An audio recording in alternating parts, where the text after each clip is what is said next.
ನಮಸ್ತೆ ಸ್ನೇಹಿತರೆ, ಶಕ್ತಿ ಚಾನಲ್ಗೆ ಸ್ವಾಗತ. ಹೇಗಿದ್ದೀರಾ ನೀವೆಲ್ಲರೂ ಚೆನ್ನಾಗಿದ್ದೀರಾ ಅಂತ ನಾನು ಭಾವಿಸ್ತೀನಿ. ಇವತ್ತಿನ ರೆಸಿಪಿ ಬೆಳಗಿನ ತಿಂಡಿಗೆ ಪೂರಿ ತರಕಾರಿ ಹಾಕಿ ಸಾಗು ಮಾಡೋದನ್ನ ತೋರಿಸ್ಕೊಡ್ತಾ ಇದ್ದೀನಿ. ಇದನ್ನು ನಮ್ಮ ಸೊಸೆ ತುಂಬ ಚೆನ್ನಾಗಿ ಮಾಡ್ತಾರೆ. ನಾನು ಅವಳು ಮಾಡಿದ್ದನ್ನ ತಿಂದಿದ್ದು ನೋಡಿ ತುಂಬಾ ನನಗಿಷ್ಟ ಆಯಿತು. ನಿಮಗೂ ಕೂಡ ಅದು ಇಷ್ಟ ಆಗುತ್ತೆ ಅಂತ ಅವರು ಮಾಡಿರೋ ಪೂರಿ ಸಾಗನ್ನು ಅವ್ರ ಕೈಯಿಂದಲೇ ಮಾಡಿಸಿ ನಿಮಗೆ ತೋರಿಸ್ಬೇಕಂತ ಇದ್ದೀನಿ. ಖಂಡಿತ ಕೊನೆವರೆಗೂ ಮಿಸ್ ಮಾಡ್ದೇ ನೋಡಿ. ಈ ರೆಸಿಪಿ ನಿಮಗೆ ಇಷ್ಟ ಆದರೆ ಒಂದು ಲೈಕ್ ಕೊಡಿ, ಸಬ್ಸ್ಕ್ರೈಬ್ ಮಾಡಿಕೊಡ್ರಿ ಮತ್ತು ಬೇರೆಯವರು ಕೂಡ ಶೇರ್ ಮಾಡಿರಿ. ಇವಾಗ ನಾನು ನಮ್ಮ ಸೊಸೆ ತರಕಾರಿ ಸಾಗು ಹೇಗೆ ಮಾಡ್ತಾರೆ ಅಂತ ಇವಾಗ ನೋಡೋಣ. ನಮಸ್ತೆ, ನಾನು ಉಮಾ ಅಂತ. ಇವಾಗ ಪೂರಿ ಮತ್ತು ತರಕಾರಿ ಸಾಗುವನ್ನು ಮಾಡೋದು ಹೇಗೆ ಅಂತ ಹೇಳ್ಕೊಡ್ತಾ ಇದ್ದೀವಿ. ಈಗ ಮೊದಲು ಪೂರಿ ಹಿಟ್ಟನ್ನ ಕಲಿಸ್ಕೋಬೇಕು. ನಾನು 1 ಲೋಟ ಮೈದಾ ಹಿಟ್ಟನ್ನ ಹಾಕಿದ್ದೀನಿ. 1 ಲೋಟ ಮೈದಾ ಹಿಟ್ಟು ಹಾಕಿದ ಮೇಲೆ ಇವಾಗ 2 ಲೋಟ ಗೋಧಿ ಹಿಟ್ಟನ್ನ ಹಾಕ್ತೀನಿ. 1 ಲೋಟ ಮೈದಾ, 2 ಲೋಟ ಗೋಧಿ ಹಿಟ್ಟು. ಇವಾಗ ನೋಡಿ, ಇವಾಗ 2 ಲೋಟ ಗೋಧಿ ಹಿಟ್ಟು ಹಾಕಿದ್ದೀನಿ. ಇವಾಗ 3 ಲೋಟ ಚಿರೋಟಿ ರವೆ ಹಾಕ್ತೀನಿ. ಈ ಅಳತೆಲಿ ಹಾಕೋದ್ರಿಂದ ತುಂಬಾ ಚೆನ್ನಾಗಿರುತ್ತೆ. ಪೂರಿ ಉಬ್ಬಿ ಬರುತ್ತೆ, ತುಂಬ ಸಾಫ್ಟಾಗಿ ಕೂಡ ಇರುತ್ತೆ. 1 ಮೈದಾ, 2 ಗೋಧಿ ಹಿಟ್ಟು, 3 ಚಿರೋಟಿ ರವೆ. ಈ ಅಳತೆನಲ್ಲಿ ಮಾಡಿರಿ, ತುಂಬ ಚೆನ್ನಾಗಿ ಬರುತ್ತೆ. ಪೂರಿ ಉಬ್ಬಿ ಬರುತ್ತೆ ಮತ್ತು ಸಾಫ್ಟಾಗೂ ಕೂಡ ಇರುತ್ತೆ. ಈಗ ಈ 3 ಥರದ ಹಿಟ್ಟು ಹಾಕಿದ ಮೇಲೆ ಚೆನ್ನಾಗಿ ಮಿಕ್ಸ್ ಮಾಡಿಬಿಟ್ಟು 2 ಸ್ಪೂನು ಎಣ್ಣೆನ ಹಾಕಿ ಮತ್ತು ರುಚಿಗೆ ತಕ್ಕಷ್ಟು ಉಪ್ಪನ್ನು ಹಾಕಿಬಿಟ್ಟು ಚೆನ್ನಾಗಿ ಕಲಿಸ್ಬೇಕು. ಮೊದಲು ನೀರು ಹಾಕದೇ ಚೆನ್ನಾಗಿ 3 ಥರದ ಹಿಟ್ಟು ಮತ್ತು ಎಣ್ಣೆ ಮತ್ತು ಉಪ್ಪು ಇಷ್ಟು ಚೆನ್ನಾಗಿ ಮಿಕ್ಸ್ ಆಗಬೇಕು. ಚೆನ್ನಾಗಿ ಕಲಸಿದ ಮೇಲೆ ಇವಾಗ ಸ್ವಲ್ಪನೇ ನೀರು ಹಾಕ್ಕೊಂಡು ಪೂರಿ ಹಿಟ್ಟಿನ ಗೋಧಿ ಚಪಾತಿ ಮಾಡ್ತೀವಲ್ಲ, ಚಪಾತಿ ಹಿಟ್ಟಿನ ಅದಕ್ಕಿಂತ ಸ್ವಲ್ಪ ಗಟ್ಟಿಯಾಗಿ ಕಲಿಸ್ರಿ. ಸ್ವಲ್ಪ ಗಟ್ಟಿಯಾಗಿ ಕಲಸೋದ್ರಿಂದ ಎಣ್ಣೆನ ಹೀರಲ್ಲ ಪೂರಿ. ಸ್ವಲ್ಪನೇ ನೀರು ಹಾಕ್ಕೊಂಡು ಸ್ವಲ್ಪ ಗಟ್ಟಿಯಾಗಿ ಕಲಿಸ್ಬೇಕು. ನೋಡಿ, ಇಷ್ಟು ಗಟ್ಟಿ ಇರಬೇಕು. ನೀವು ನೋಡ್ತಾ ಇರ್ಬೋದು, ಇವಾಗ ನಾನು ಕಲಸಿರೋದನ್ನ ಇಷ್ಟು ಗಟ್ಟಿ ಇರಬೇಕು. ಇವಾಗ ಅದ್ರ ಮೇಲೆ ಸ್ವಲ್ಪ ಎಣ್ಣೆ ಸವರಿಬಿಟ್ಟು ಯಾಕೆ ಅಂದರೆ ಪೂರಿ ಹಿಟ್ಟು ಒಣಗಬಾರ್ದು, ಮೇಲೆ ಸ್ವಲ್ಪ ಎಣ್ಣೆ ಸವರಿಬಿಟ್ಟು ಮುಚ್ಚಿಬಿಟ್ಟು 1 ಗಂಟೆ ನೆನೆಸಿ ಇಡಬೇಕು. ಇವಾಗ ಸಾಗು ಮಾಡೋಕ್ಕೆ ಏನೇನು ಬೇಕಂತ ನಾನು ಹೇಳ್ತೀನಿ. ಬಟಾಣಿ, ಹೂಕೋಸು, ಕ್ಯಾಪ್ಸಿಕಮ್ಮು, ಆಲೂಗೆಡ್ಡೆ, ಬೀನ್ಸು, ಕ್ಯಾರೆಟ್ಟು, ಟೊಮ್ಯಾಟೊ, ಈರುಳ್ಳಿ, ತೆಂಗಿನ ತುರಿ, ಇದು ರುಬ್ಬೋದಕ್ಕೆ, ಕೊತ್ತಂಬರಿ ಸೊಪ್ಪು, ಶುಂಠಿ, ಬೆಳ್ಳುಳ್ಳಿ, ಪುದೀನ, ಜೀರಿಗೆ, ಏಲಕ್ಕಿ, ಚಕ್ಕೆ, ಲವಂಗ, ಮರಾಠಿ ಮೊಗ್ಗು. ಇವಾಗ ಇಷ್ಟನ್ನು ರುಬ್ಬೋದಕ್ಕೆ ಇವಾಗ ನಿಂಬೆಹಣ್ಣು, ಹಸಿರು ಮೆಣಸಿನ್ಕಾಯಿ, ಉರಿಗಡಲೆ.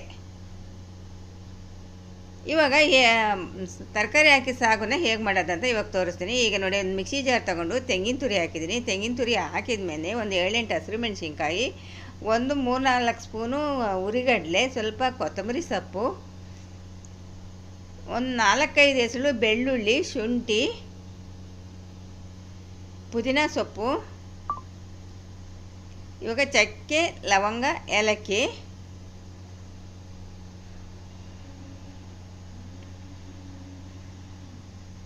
ಸ್ವಲ್ಪ ಜೀರಿಗೆ, ಒಂದು ಅರ್ಧ ಚಮಚ ಜೀರಿಗೆ. ಇಷ್ಟನ್ನು ಹಾಕ್ಬಿಟ್ಟು ನೀರು ಹಾಕ್ಬಿಟ್ಟು ನಯಸ್ಸಾಗಿ ಗ್ರೈಂಡ್ ಮಾಡ್ತೀನಿ.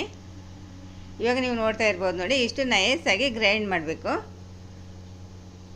ಇವಾಗ ಒಂದು ಕುಕ್ಕರ್ ಇಟ್ಕೊಂಡು ಕುಕ್ಕರ್ಗೆ ನಾನು ಒಂದು 3 ಸ್ಪೂನು ಎಣ್ಣೆ ಹಾಕ್ತೀನಿ. ಎಣ್ಣೆ ಬಿಸಿ ಆದಮೇಲೆ 1 ಗೆಡ್ಡೆ ಸಣ್ಣದಾಗಿ ಹೆಚ್ಚಿಟ್ಟಿರೋ ಈರುಳ್ಳಿ, 1 ಗೆಡ್ಡೆ ಸಣ್ಣದಾಗಿ ಹೆಚ್ಚಿಟ್ಟಿರೋ ಟೊಮೆಟೊ, ಇವಾಗ ಕ್ಯಾರೆಟು, ಒಂದು 2 ಕ್ಯಾರೆಟ್ ತೊಗೊಂಡಿದ್ದೀನಿ.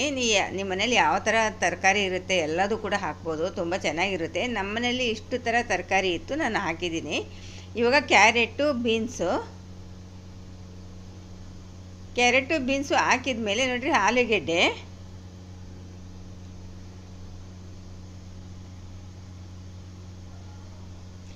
ಇದಕ್ಕೆ ಸೊಪ್ಪು ಹಾಕಿದರೂ ಕೂಡ ಚೆನ್ನಾಗಿರುತ್ತೆ.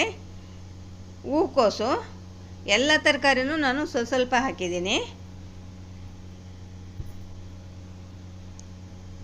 ಇವಾಗ ಹಸಿ ಬಟಾಣಿನ ಸ್ವಲ್ಪ ಜಾಸ್ತಿ ಹಾಕಬೇಕು. ಎಲ್ಲ ತರಕಾರಿನೂ ಹಾಕಿದ ಮೇಲೆ ಹಸಿ ಬಟಾಣಿ ಹಾಕಿದೆ. ಕೊನೆಗೆ ನಾವು ಕ್ಯಾಪ್ಸಿಕಮ್ ಹಾಕಬೇಕು. ಕ್ಯಾಪ್ಸಿಕಮ್ ಹಾಕಿದ ಮೇಲೆ ಅರಿಶಿಣದ ಪುಡಿ, ಒಂದು 1/4 ಚಮಚ ಅರಿಶಿಣದ ಪುಡಿ ಹಾಕ್ಬಿಟ್ಟು ಚೆನ್ನಾಗಿ ಒಗ್ಗರಣೆಲೆ ತರಕಾರಿ ಚೆನ್ನಾಗಿ ಬೇಯಬೇಕು. ಸಣ್ಣ ಉರಿ ಇಟ್ಕೊಂಡು ಚೆನ್ನಾಗಿ ಒಂದು 3-4 ನಿಮಿಷ ಚೆನ್ನಾಗಿ ಬೇಯಿಸ್ರಿ. ತರಕಾರಿ ಸ್ವಲ್ಪ ಒಂದು ಅರ್ಧ ಬೆಂದ ಮೇಲೆ ರುಬ್ಬಿರೋ ಖಾರನ ಹಾಕ್ರಿ. ರುಬ್ಬಿಟ್ಕೊಂಡಿರೋ ಖಾರ ಹಾಕಿದ ಮೇಲೆ ಚೆನ್ನಾಗಿ ಮಿಕ್ಸ್ ಮಾಡಿ ಮೀಡಿಯಮ್ ಉರಿ ಇಟ್ಕೊಂಡು ಚೆನ್ನಾಗಿ ಫ್ರೈ ಮಾಡಿರಿ.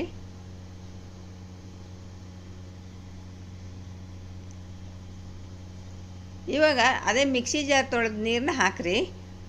ಹಾಕ್ಬಿಟ್ಟು ಚೆನ್ನಾಗಿ ಮಿಕ್ಸ್ ಮಾಡಿರಿ.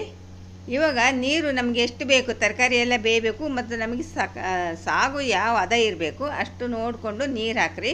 ನೀರು ಹಾಕಿದ ಮೇಲೆ ರುಚಿಗೆ ತಕ್ಕಷ್ಟು ಉಪ್ಪನ್ನು ಹಾಕಿರಿ.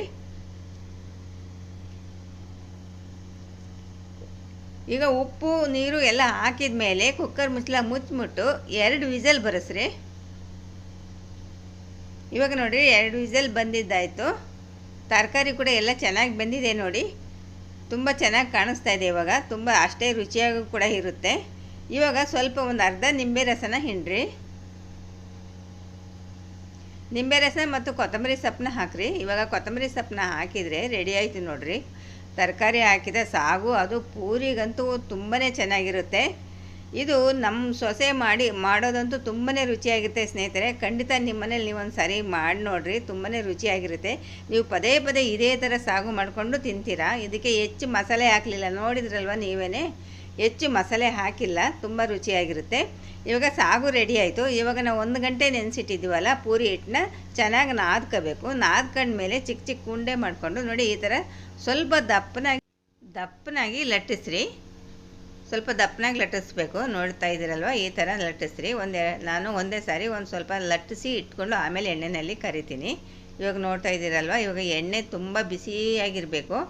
ಜಾಸ್ತಿ ಎಣ್ಣೆ ಚೆನ್ನಾಗಿ ಕಾದಿರಬೇಕು. ಕಾದಿರೋ ಎಣ್ಣೆಗೆ ಹಾಕಿದ ತಕ್ಷಣ ನೋಡಿರಿ ಹೆಂಗೆ ಉಬ್ಬಿ ಬರುತ್ತೆ. ತುಂಬಾ ಚೆನ್ನಾಗಿರುತ್ತೆ, ತುಂಬಾ ಉಬ್ಬಿ ಬರುತ್ತೆ ಮತ್ತು ಸಾಫ್ಟಾಗಿ ಕೂಡ ಇರುತ್ತೆ ಸ್ನೇಹಿತರೆ. ನೋಡ್ತಾ ಇದ್ದೀರಲ್ಲ, ಇವಾಗ ನೋಡಿ ನಾನು ತೋರಿಸ್ತಾ ಇದ್ದೀನಲ್ಲ, ಹಾಕಿದ ತಕ್ಷಣ ಉಬ್ಬಿ ಬರುತ್ತೆ.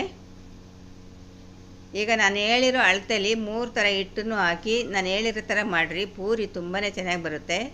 ಈಗ ನೀವು ನೋಡ್ತಾನೂ ಇದ್ದೀರಾ, ಸಾಗು ಕೂಡ ಅಷ್ಟೇ ರುಚಿಯಾಗಿರುತ್ತೆ. ಪೂರಿಗೆ ತುಂಬಾ ಚೆನ್ನಾಗಿರುತ್ತೆ ಈ ಸಾಗು. ಖಂಡಿತ ನಿಮ್ಮ ಮನೇಲಿ ನೀವೊಂದು ಸರಿ ಟ್ರೈ ಮಾಡಿರಿ.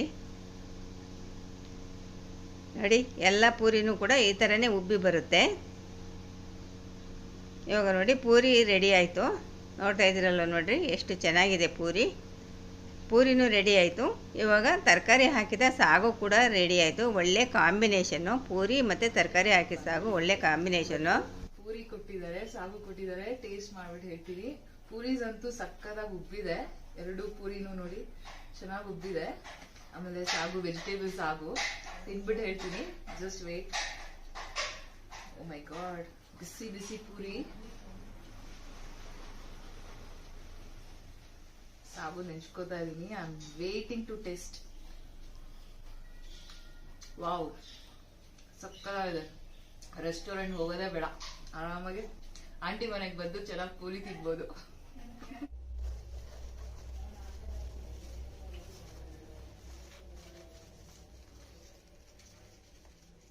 ನೋಡ್ತಾ ಇದ್ದೀರಲ್ವ, ನೋಡಿ ಎಷ್ಟು ಚೆನ್ನಾಗಿ ಉಬ್ಬಿ ಬಂದಿದೆ. ಅದೇ ಎಷ್ಟು ಸಾಫ್ಟ್ ಆಗಿದೆ ನೋಡಿ ಪೂರಿ. ಇವಾಗ ನಾನು ಟೇಸ್ಟ್ ಮಾಡಿ ನಿಮಗೆ ತೋರಿಸ್ತೀನಿ.